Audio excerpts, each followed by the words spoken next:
میری زندگی کا مقصد تیرے دین کی سرفرازی۔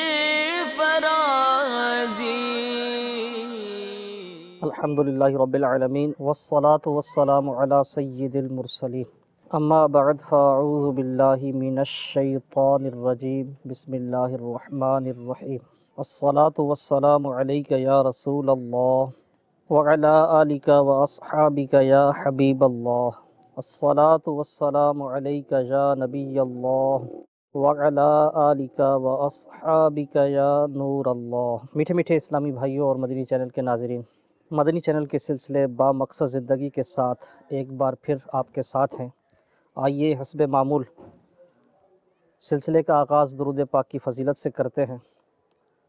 چنانچہ امیر اہل سنت بانی دعوت اسلامی حضرت علامہ مولانا ابو بلال محمد الیاس عطار قادری دامت برکاتہم العالیہ اپنے رسالے پان گٹکا اس میں درود پاک کی فضیلت نقل کرتے ہیں کہ نبیوں کے سلطان رحمت عالمیان صلی اللہ تعالی علیہ وآلہ وسلم نے نماز کے بعد حمد و ثنا اور درود شریف پڑھنے والے سے ارشاد فرمایا، دعا مانگ قبول کی جائے گی، سوال کر دیا جائے گا۔ صلو علی الحبیب صلی اللہ تعالی علی محمد وعلی آلہ وصحبہ وسلم۔ میٹھے میٹھے اسلامی بھائیوں، آئیے مدنی انعامات پر عمل کرتے ہوئے کچھ اچھی نیتیں سلسلے کے آغاز میں کر لیتے ہیں۔ اللہ تعالیٰ کے محبوب صلی اللہ علیہ وسلم ارشاد فرماتے ہیں، نیت المؤمن خیر من عملہ، مسلمان کی نیت اس کے عمل سے بہتر ہے۔ نیت کیجئے کہ اللہ عز و جل کی رضا کے لیے، حصول ثواب کے لیے، علم دین کے حصول کے لیے اول تا آخر پوری توجہ کے ساتھ سلسلے میں حاضری دیں گے۔ انشاءاللہ عز و جل جو مدنی پھول بیان ہوں گے ان پر عمل بھی کریں گے اور نیکی کی دعوت عام کرنے کی نیت سے دوسرے اسلامی بھائیوں تک بھی پہنچائیں گے۔ میٹھے میٹھے اسلامی بھائیوں اور مدنی چینل کے ناظرین، خرچ کرنا انسان کی بنیادی ضرورت ہے اس دنیا میں۔ کھانے پینے کے لیے، لباس کے لیے، رہنے کے لیے، کہیں آنے جانے کے لیے بہت سے ایسے معاملات ہیں جن پر خرچ کرنا بسا اوقات ضروری ہوتا ہے، اور خرچ کرنے کے لیے وہ کماتا بھی ہے۔ خرچ کرنے میں افراط و تفریط یعنی زیادہ خرچ کرنا اور جہاں خرچ کرنے کی حاجت ہے وہاں خرچ نہ کرنا، یہ دونوں ہی مذموم ہیں۔ آئیے آج انشاءاللہ عز و جل ہم اس حوالے سے مدنی پھول حاصل کریں گے کہ جہاں خرچ کرنے کی ضرورت ہے وہاں بھی زیادہ خرچ کرنا یا غیر ضروری کاموں میں اپنا پیسہ خرچ کرنا، یہ کیسا ہے؟ اسراف کیا ہے پہلے یہ سمجھ لیجئے۔ جس جگہ شرعاً یعنی اللہ تبارک و تعالی اور اس کے پیارے حبیب صلی اللہ علیہ وسلم کے احکامات کی روشنی میں خرچ کرنا منع ہو،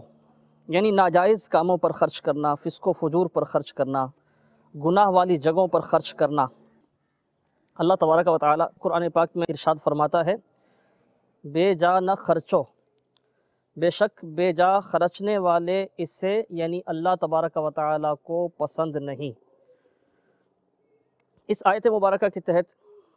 حضرت علامہ مولانا مفتی محمد نعیم الدین مراد آبادی علیہ رحمۃ اللہ الہادی خزائن العرفان فی تفسیر قرآن میں ارشاد فرماتے ہیں، حضرت مترجم یعنی سیدی اعلیٰ حضرت رحمۃ اللہ تعالی علیہ نے کنز الایمان شریف میں جو اس کا ترجمہ کیا ہے اسراف کا بے جا خرچ کرنا، آپ ارشاد فرماتے ہیں صدر الافاضل، نہایت ہی نفیس ترجمہ ہے۔ اگر کل مال خرچ کر ڈالا اور اپنے عیال یعنی بیوی بچوں کو کچھ نہ دیا، خود فقیر بن بیٹھا، یعنی ایسی نوبت آ گئی کہ اب یہ محتاج ہو گیا، اب دوسرے اس کو دیں گے تو تب اس کا گزر بسر ہوگا۔ ارشاد فرماتے ہیں خود فقیر بن بیٹھا تو سدی کا قول ہے کہ یہ خرچ بے جا ہے، یعنی فضول خرچی ہے، اور اگر صدقہ دینے ہی سے ہاتھ روک لیا تو یہ بھی بیجا اور داخل اسراف ہے، جیسا کہ سعید بن مسیب رضی اللہ تعالیٰ عنہ ارشاد فرماتے ہیں، سفیان کا قول ہے کہ اللہ تبارک و تعالیٰ کی طاعت یعنی اللہ تعالیٰ کے احکام کی پیروی، اللہ تعالیٰ کی طاعت کے سوا اور کاموں میں جو مال خرچ کیا جائے چاہے وہ قلیل ہو، یعنی تھوڑا سا مال بھی اللہ عز و جل کے احکامات سے ہٹ کر خرچ کیا جائے تو وہ اسراف ہے، یعنی فضول خرچی ہے۔ زہری ان کا قول ہے کہ اس کے معنی یہ ہے معصیت، یعنی گناہ میں خرچ نہ کرو۔ مجاہد نے کہا کہ اللہ تبارک و تعالیٰ کے حق میں کوتاہی کرنا، اس کا حق جو یعنی عائد ہے شرعاً ہم پر ضروری ہے، ہم اس میں کوتاہی کریں تو مجاہد کا قول ہے کہ یہ اسراف ہے۔ اور ابو قبیس پہاڑ سونا ہو اور اس کو تمام راہ خدا میں خرچ کر دو تو اسراف نہ ہو۔ ابو قبیس یہ مکہ مکرمہ کا مشہور پہاڑ ہے، بیت اللہ شریف کے یہ بغل میں متصل پہاڑ ہے پیچھے ابو قبیس۔ تو پہاڑ کا مدنی چینل کے ناظرین اندازہ لگا سکتے ہیں کہ کتنا بڑا ہوتا ہے پہاڑ، اگر چھوٹا بھی ہوگا تو کتنا بڑا ہوگا۔ تو اگر ابو قبیس پہاڑ جتنا سونا ہو، مجاہد کہتے ہیں اگر اس تمام کو راہ خدا میں خرچ کر دو تو تب بھی اسراف نہ ہوگا، کیونکہ یہ اللہ کے احکامات کی پیروی میں خرچ ہوا عز و جل۔ اور ایک درہم بھی یعنی معمولی سی رقم بھی اگر اللہ عز و جل کی نافرمانی میں خرچ ہوئی ہو، معصیت میں خرچ ہوئی ہو تو یہ اسراف ہے، فضول خرچی۔ تو جو بات سمجھ میں آئی، صدر الافاضل مولانا نعیم الدین مراد آبادی رحمۃ اللہ تعالیٰ علیہ نے یہ جو مضمون باندھا ہے اس آیت کریمہ کے تحت، ولا تسرفوا، اس کے تحت، اس میں جو ایک سمجھ لیجئے اس کا کنکلوژن، اس کا خلاصہ، کہ جو خرچ اللہ عز و جل کے احکامات کی پیروی میں ہو وہ اسراف نہیں ہے، چاہے وہ کتنا ہی زیادہ کیوں نہ ہو، اور جو اللہ تبارک و تعالیٰ کے احکامات سے ہٹ کر ہو، معصیت یعنی نافرمانی میں، گناہوں میں خرچ کیا جائے چاہے وہ تھوڑا ہو، وہ اسراف ہے، فضول خرچی ہے۔ ایک اور مقام پر اللہ تبارک و تعالیٰ قرآن پاک میں ارشاد فرماتا ہے، سورہ اعراف آیت نمبر 31، ترجمہ کنز الایمان، کھاؤ اور پیو اور حد سے نہ بڑھو، بے شک حد سے بڑھنے والے اسے پسند نہیں، یعنی اللہ تبارک و تعالیٰ فضول خرچوں کو، حد سے بڑھنے والوں کو پسند نہیں فرماتا۔ صلو علی الحبیب صلی اللہ تعالی علی محمد وعلی آلہ وصحبہ وسلم۔ صدر الافاضل حضرت علامہ مولانا مفتی محمد نعیم الدین مراد آبادی علیہ رحمۃ اللہ الہادی خزائن العرفان میں اس آیت مبارکہ کی تفسیر میں ارشاد فرماتے ہیں، کلوا واشربوا ولا تسرفوا، اس آیت کریمہ کی تفسیر میں کہ اس آیت کریمہ کا شان نزول یہ ہے، یہ کب نازل ہوئی؟ کلبی کا قول ہے بنی عامر زمانہ حج میں اپنی خوراک بہت ہی کم کر دیتے تھے، گوشت بھی نہیں کھاتے تھے، چکنائی بھی نہیں کھاتے تھے، اور ان کے نزدیک یہ حج کی تعظیم تھا، کم کھانا ان دنوں میں، گوشت نہ کھانا، چکنائی چھوڑ دینا، ان کے نزدیک یہ حج کی تعظیم تھی۔ مسلمانوں نے بنی عامر کے اس عمل کو دیکھا تو بارگاہ رسالت میں عرض کی، یا رسول اللہ صلی اللہ تعالیٰ علیہ وسلم، ہمیں ایسا کرنے کا حق زیادہ ہے۔ اس پر یہ آیت کریمہ نازل ہوئی، کلوا واشربوا ولا تسرفوا، کھاؤ اور پیو اور حد سے نہ بڑھو، یعنی گوشت یا چکنائی کچھ بھی کھاؤ اور اس میں اسراف نہ کرو،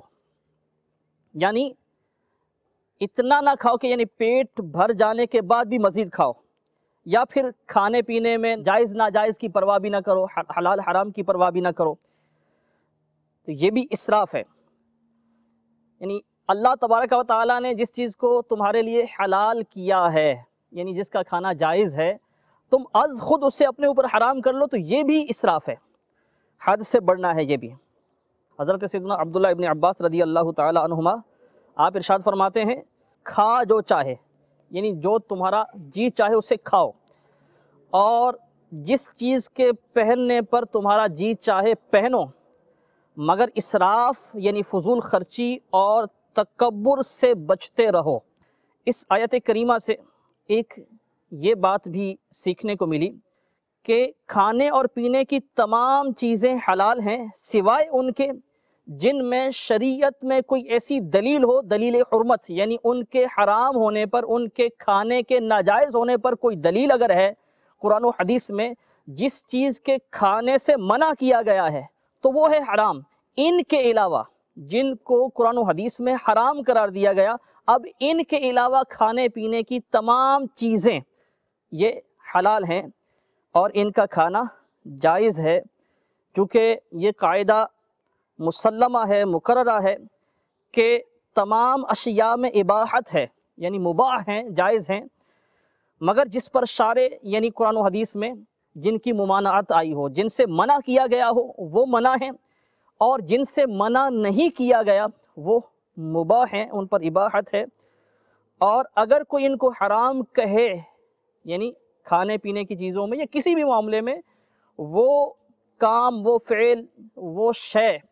جس کی حرمت، جس کا حرام ہونا قرآن و حدیث میں بیان نہیں ہوا، اگر کوئی ان کو حرام قرار دے تو اس کو اس کے لیے قرآن و حدیث سے دلیل لانی ہوگی۔ صلو علی الحبیب صلی اللہ تعالی علی محمد وعلی آلہ وصحبہ وسلم۔ مدنی چینل کے ناظرین، موضوع ہے ہمارا اسراف، فضول خرچی۔ اسراف کی مزید وضاحت بانی دعوت اسلامی مولانا ابو بلال محمد الیاس صاحب قادری دامت برکاتہم العالیہ، آپ اپنی مایہ ناز تصنیف فیضان سنت، اس میں تفسیر نعیمی کے حوالے سے ارشاد فرماتے ہیں اسراف کی بہت تفسیریں ہیں۔ کیا کیا تفسیریں ہیں؟ ایک، حلال چیزوں کو حرام جاننا، اللہ تبارک و تعالیٰ نے جن چیزوں کا کھانا استعمال کرنا روا رکھا ہے، جائز رکھا ہے، ان کو ناجائز خیال کرنا۔ حرام چیزوں کو استعمال کرنا، جن چیزوں سے منع کیا گیا ہے ان کو استعمال کرنا۔ ضرورت سے زیادہ کھانا، پیٹ بھر جانے کے بعد، سیر ہو جانے کے بعد کھانا، یہ بھی اسراف ہے، فضول خرچی۔ جو دل چاہے وہ کھا پی لینا، پہن لینا، دن رات میں بار بار کھاتے پیتے رہنا جس سے معدہ خراب ہو جائے، بیمار پڑ جائے۔ مضر اور نقصان دہ چیزیں، یعنی ایسی اشیاء جو صحت کو متاثر کرتی ہیں، جن سے بیمار پڑ جانے کا اندیشہ ہے، تو ایسی چیزیں کھانا پینا۔ اسی طرح ہر وقت کھانے پینے کے خیالات میں گم رہنا کہ کیا کھاؤں گا، کل کیا کھاؤں گا، شام کو کیا کھاؤں گا، تو اس طرح ہر وقت کھانے پینے کے خیالات میں رہنا، یہ بھی مفتی احمد یار خان نعیمی رحمۃ اللہ تعالی علیہ تفسیر نعیمی میں ارشاد فرماتے ہیں کہ یہ بھی اسراف سے ہے۔ غفلت کے لیے کھانا، اسی طرح گناہ کرنے کے لیے کھانا، یعنی اس نیت سے کھایا کہ اس سے طاقت حاصل ہوگی، گناہ میں کروں گا اس سے۔ اللہ تبارک و تعالیٰ کی نافرمانی پر قوت کے لیے کھانا، یہ بھی اسراف ہے۔ اچھا کھانا کھانا، اچھا پینا، اعلیٰ لباس پہننا، اس کا عادی بن جانا، یعنی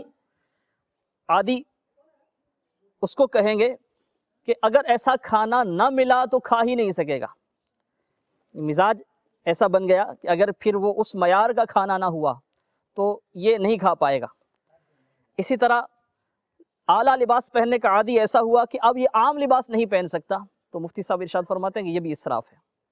اسی طرح مفتی صاحب ارشاد فرماتے ہیں اعلیٰ غذاؤں کو اپنے کمال کا نتیجہ جاننا، یعنی ہم جو کھا پی رہے ہیں اس میں اللہ تبارک و تعالیٰ کا فضل، اس کی عطا، اس سے ذہن ہٹ جائے، بلکہ یہ ذہن بنے کہ یہ میں اپنے کمال سے، اپنی کوشش سے یہ حاصل کر رہا ہوں، یہ کھانے جو ہیں یہ میرے کمال سے ہیں، تو یہ بھی اسراف ہے۔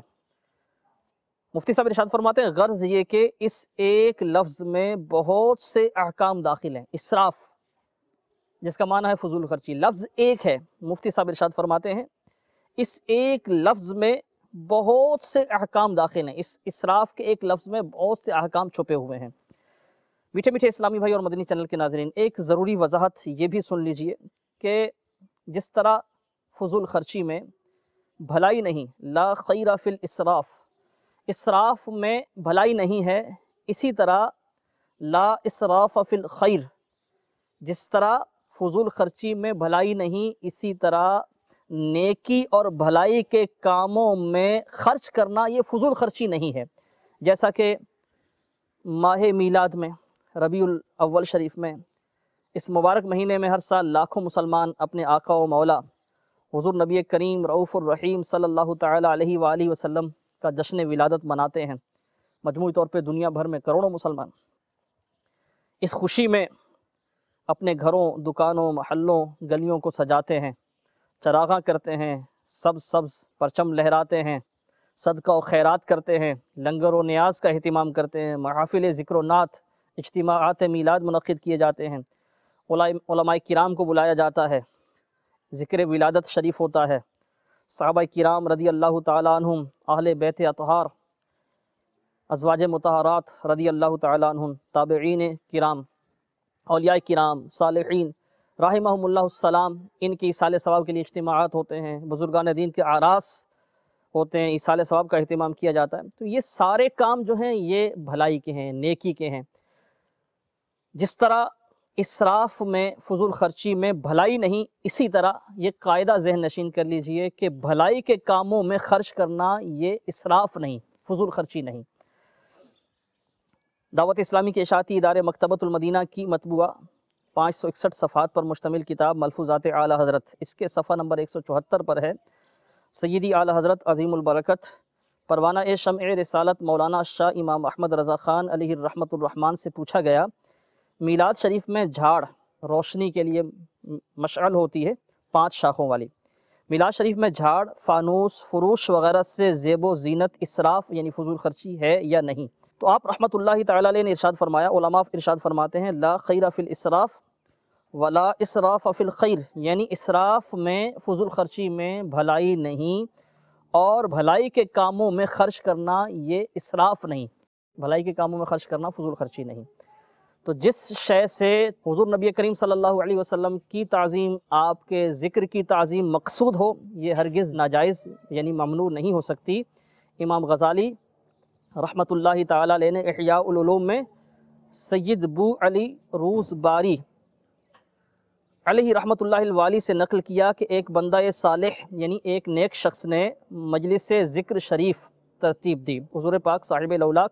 صلی اللہ علیہ وسلم کے ذکر خیر کے لیے محفل کا اہتمام کیا،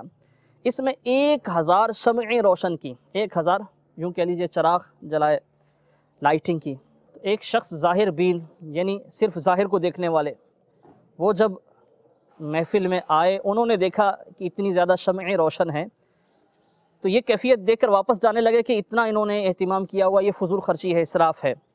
بانی مجلس جنہوں نے اس محفل کا اہتمام کیا تھا، انہوں نے ہاتھ پکڑا، اندر لے جا کر ارشاد فرمایا، جو شمع میں نے غیر خدا کے لیے روشن کی ہو وہ بجھا دیجئے۔ اس پر کوشش کی جاتی تھی کہ شمع بجھ جائے، شمع کو بجھانے کی کوششیں کی گئیں، لیکن امام غزالی رحمۃ اللہ تعالیٰ علیہ احیاء العلوم میں ارشاد فرماتے ہیں، کوششیں کی گئیں مگر کوئی شمع ٹھنڈی نہ ہوئی، یعنی کوئی بھی شمع یہ بجھی نہیں۔ سبحان اللہ عز و جل۔ میٹھے میٹھے اسلامی بھائیوں اور مدنی چینل کے ناظرین، تو پتہ چلا کہ بھلائی کے کاموں میں، اللہ عز و جل کی رضا جوئی کے کاموں میں خرچ کرنا یہ اسراف نہیں ہے، یہ فضول خرچی نہیں ہے۔ حضرت سیدنا عبداللہ بن عمرو بن عاص رضی اللہ تعالیٰ عنہ سے روایت ہے، حضور نبی کریم رؤوف الرحیم صلی اللہ تعالیٰ علیہ وسلم حضرت سیدنا سعد رضی اللہ تعالیٰ عنہ کے پاس سے گزرے، وہ وضو کر رہے تھے، حضرت سیدنا سعد، ارشاد فرمایا، یا سعد یہ اسراف کیسا؟ عرض کیا، یا رسول اللہ صلی اللہ تعالیٰ علیہ وآلہ وسلم کیا وضو میں بھی اسراف ہے؟ فرمایا ہاں، اگرچہ تم بہتی نہر پر ہو۔ ایک اور مقام پر ارشاد فرمایا، ہر اس چیز کو کھا لینا جس کا دل کرے یہ اسراف ہے۔ اسراف کا حکم کیا ہے یہ بھی سن لیجئے۔ اسراف یعنی فضول خرچی اگر یہ خلاف شرع ہے، یعنی کوئی شریعت کی حد ٹوٹ رہی ہے تو حرام ہے، ناجائز ہے، گناہ ہے، اور اگر عادتاً عرفاً مروت کے خلاف ہے، یعنی معاشرے میں اس کو اچھا نہیں سمجھا جاتا، اگرچہ وہ خلاف شریعت نہیں ہے، شریعت کے کسی حکم سے نہیں ٹکرا رہی، خلاف مروت ہے، تو مکروہ تنزیہی ہے۔ مکروہ تنزیہی کیا ہے؟ مکروہ تنزیہی یہ ناپسندیدہ عمل۔ ایک ہے مکروہ تحریمی، مکروہ تحریمی یہ حرام کے قریب ہے، جس کا ارتکاب گناہ ہوتا ہے، ناجائز ہے۔ لیکن ایک ہے مکروہ تنزیہی، جو جس کام کا، جس فعل کا کرنا جو مکروہ تنزیہی ہے، اس فعل کا کرنا اگرچہ حرام نہیں ہے، ناجائز اور گناہ نہیں ہے لیکن ناپسندیدہ ہے۔ تو اگر اسراف اور فضول خرچی خلاف شرع ہو، ایسے کاموں میں ہو جہاں شریعت کی حد ٹوٹ رہی ہے، تو ناجائز ہوگا، حرام ہوگا، ایسا کرنا گناہ ہوگا۔ اور اگر عادتاً عرفاً معاشرے میں جو ایک خلاف مروت معاملات ہیں ان میں خرچ کرنا ناپسندیدہ ہے، مکروہ تنزیہی ہے۔ بانی دعوت اسلامی امیر اہل سنت حضرت علامہ مولانا ابو بلال محمد الیاس صاحب عطار قادری دامت برکاتہم العالیہ، آپ اس حوالے سے بہت زیادہ احتیاط فرماتے ہیں۔ اس کی ایک مثال آپ سنیے۔ باب المدینہ کراچی میں فیضان مدینہ صحرائے مدینہ، صحرائے مدینہ میں دعوت اسلامی کا جو یعنی جہاں 3 روزہ اجتماع ہوا کرتا تھا، وہاں فیضان مدینہ قائم ہے۔ اس فیضان مدینہ کا سنگ بنیاد رکھنے کے لیے آپ کی بارگاہ میں عرض کی گئی، تو آپ دامت برکاتہم العالیہ نے ارشاد فرمایا کہ سنگ بنیاد میں کیا ہوتا ہے؟ عموماً گڑھا کھودا جاتا ہے، اس میں کسی شخصیت کے ہاتھوں سیمنٹ کا گارا وغیرہ ڈلوا کر اینٹ رکھوا دی جاتی ہے۔ تو آپ نے ارشاد فرمایا یہ عموماً رسمی ہوتا ہے، بعد میں یہ اس کا کوئی مصرف نہیں ہوتا، یہ سیمنٹ اور یہ اینٹ وغیرہ یہ جو رکھا گیا سنگ بنیاد کے نام پر، اس کا کوئی کام نہیں ہوتا۔ تو مجھے یہ اسراف نظر آتا ہے، اور اگر مسجد کے نام پر کیے ہوئے چندے سے ایسا ہوگا تو توبہ بھی کرنی پڑے گی، تاوان بھی دینا پڑے گا۔ عرض کی گئی کہ چلیں ایک تختی بنوا لیتے ہیں، اس پر وہ تختی پر تحریر وغیرہ ہوتی ہے، تو آپ اس کی پردہ کشائی فرما دیجیے گا۔ ارشاد فرمایا پردہ کشائی کرنے اور سنگ بنیاد رکھنے میں فرق ہے، پھر چونکہ ابھی میدان ہی ہے اس لیے شاید وہ تختی بھی ضائع ہو جائے گی، ابھی وہاں تعمیرات شروع ہو رہی تھی تو کہیں ایسا نہ ہو کہ یہ تختی ضائع ہو جائے۔ پھر جب اس پر کچھ اصرار کیا گیا تو امیر اہل سنت دامت برکاتہم العالیہ نے ارشاد فرمایا کہ جہاں واقعی تعمیرات ہونی ہے، مثلا ستون بنانا ہے، تو اس جگہ کیا کرتے ہیں کہ وہ کھدائی کے لیے جو پہلا کدال وغیرہ چلاتے ہیں، تو وہ کدال چلا کر کھودنے کی رسم ادا کر لی جائے، اور اسی کو